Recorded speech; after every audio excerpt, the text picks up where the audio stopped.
In 6 to 9 months, we will get a very interesting data point for the future price development of Bitcoin. Right now, Bitcoin's price development is suppressed. It's suppressed by the sales of the Grayscale Bitcoin Trust. So the Bitcoin ETF market is composed of two sides at the moment. On the one side, we've got the Grayscale Bitcoin Trust. On the other side, we've got all those newly approved Bitcoin ETFs, like for BlackRock and Fidelity, etc. So we do see a lot of outflows by the Grayscale Bitcoin Trust and a lot of inflows in all of those other Bitcoin ETFs. Now, why do we see those outflows? There are two potential reasons for this. The first reason is that people simply just take profit, right? The Bitcoin Grayscale Trust launched quite a while back when there was no Bitcoin ETF yet. So it was simply just a trust. You could buy shares in that trust, and the trust held spot Bitcoin. On the other hand, we've got now all these newly approved Bitcoin ETFs, and those Bitcoin ETFs have to hold spot Bitcoin, and they have to balance it out at the end of every day. Now we see those outflows out of the Grayscale Bitcoin Trust because that trust is very expensive. It costs around 2% per annum in management fees, whereas the new Bitcoin spot ETFs, they only charge around 0.2, 0.3% per annum. So there's a direct benefit to moving your funds from Grayscale to those new ETFs. So that is one explanation why we see outflows, right? We see outflows because people are converting from Grayscale, from the expensive Grayscale, to those new instruments. A second reason why we see those outflows from Grayscale is simply because people take profit. Right? They invested very early on when the Grayscale Bitcoin Trust was the only thing around. Now Bitcoin doubled and tripled and quadrupled in price. And so they simply just take profit and they put those proceeds into other areas, right? They might put this just in cash, or they might buy stocks with it, or whatever it is, right? So there's two explanations for this. And the same is true then for the inflows for those new ETFs, right? The inflows into those new ETFs could be partially because of Grayscale, but they could also be simply new investors getting into the market, right? People maybe saving in their 401ks or maybe family offices because now this is rubber stamped by BlackRock, etc. So there's two explanations. And the very interesting data point now is what happens once the outflows out of Grayscale stop. And in 6 to 9 months, there simply won't be a lot of Grayscale Bitcoin Trust to sell anymore if we simply just keep this current rate of sales. So the question then is, once those sales stop, will the purchases by those other ETFs continue or will they not continue? As in, is all of that outflow simply just conversion to the new products, or is most of the outflow just profit taking by the early investors?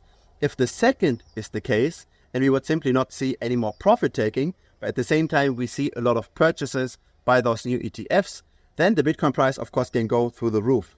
If, however, we saw mainly just conversions and there wasn't a lot of net inflow anymore, then that would be rather bearish. So in 6 to 9 months, we will have that answer. And that will be super, super interesting.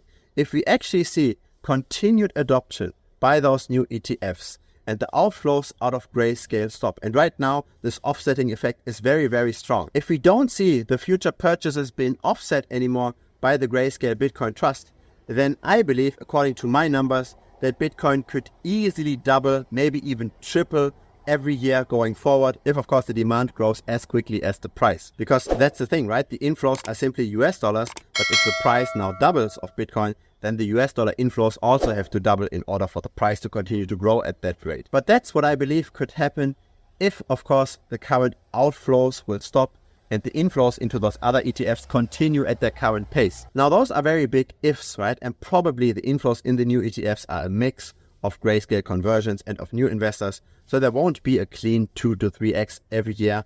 But if it's a mix, maybe we can still appreciate 30, 40% per annum. Definitely possible, given that there is no supply expansion with the demand expansion, right? Here are the videos that work on YouTube. XRP will be $12,000 guaranteed, or an AI explosion, top 3 cryptos to buy in November. A lot of pushing, of greed, that's what gets the clicks. What doesn't get the click is a tutorial on how to make backtests, on how to build those sheets that in the end figure out what historically worked well in the past. The backtest that I often show here on this channel. I still very much enjoy producing this kind of content though. I also share these kinds of sheets, but I don't do it on YouTube. You also get direct access to me. Feel free to check it out. It's thebitcoinstrategy.com. This is why Bitcoin is very special compared to any other asset class, right? When property prices go up, then simply more houses will be built. When stock prices go up, then venture capitalists will simply just fund more companies. When the gold price goes up, then there will be new gold mines. All of those things expand the supply. So as the demand goes up, the supply also goes up. This is not true for Bitcoin, right? Bitcoin has a very inelastic supply. Bitcoin supply cannot increase just because demand increases. The only kind of supply that can increase is from the long-term holders, right? They might be selling partially as the price goes up to rebalance their portfolios. But there's not going to be more production of Bitcoin. That's impossible. You can't produce more Bitcoin just because the price is increasing. And so this is why I believe Bitcoin is an asset class that fundamentally, in case it doesn't suddenly get forgotten, or in case it doesn't suddenly get outlawed, or in case it doesn't suddenly get a random hack, if Bitcoin simply just stays the way it is, the supply versus demand dynamics are very likely going to let it appreciate faster than any other asset class, simply because the supply is so inelastic. And that's the beauty about this, right? For all other markets, we have to study both sides. We have to study supply and we have to study demand. But we don't have to study supply that much. We have to mainly study demand. And if we can see, for example, with those Bitcoin ETFs, that the demand continues to rise and that the sales by the Grayscale Bitcoin Trust slow down.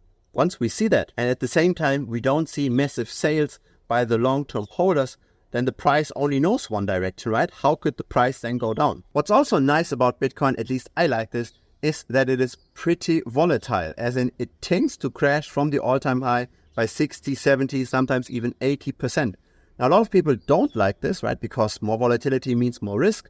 But if you're fundamentally sure that the price will increase over the long term, then volatility is actually good for you, because then you can take advantage of low prices, right? If you've got long enough of a time horizon, and it's actually shorter than, for example, for stocks.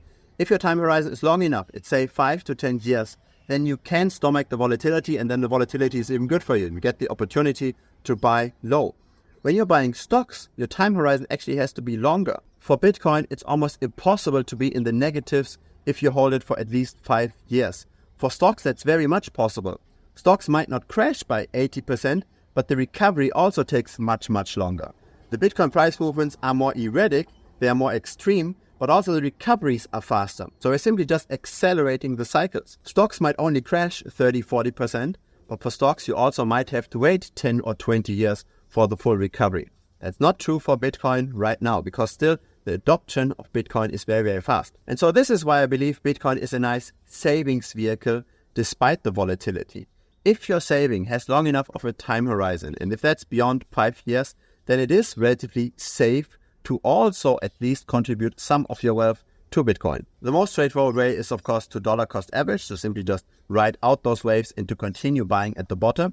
Of course, you need to have a very strong conviction in it, right? You have to buy this when nobody else talks about Bitcoin. But you can also try to ride those waves to a degree. That's what I do, right? Because I look at Bitcoin's prices every day. I look at on-chain metrics every day. I do believe it's possible, when looking at the data just closely enough, to have an edge over the market. You can outperform the average Joe if you take enough time to understand the data. But if you don't want to outperform, it's totally fine to just buy regularly, ride out these ups and downs, and then take advantage of the positive tokenomics of Bitcoin, right? That the supply doesn't increase. So I will try to make a follow-up video on this in 6 to 9 months, and I will have a look at those outflows of Grayscale versus the inflows in those new Bitcoin spot ETFs. If we actually see that the spot Bitcoin ETFs will outgrow all of that outflows because the outflows diminish, then there's really no reason whatsoever to believe that the Bitcoin price will long-term underperform other markets. The adoption metrics will simply be too strong. If it's your first time here, feel free to subscribe. I publish videos regularly. A like would be very much appreciated as well. It helps the channel grow. See you next time. Cheers.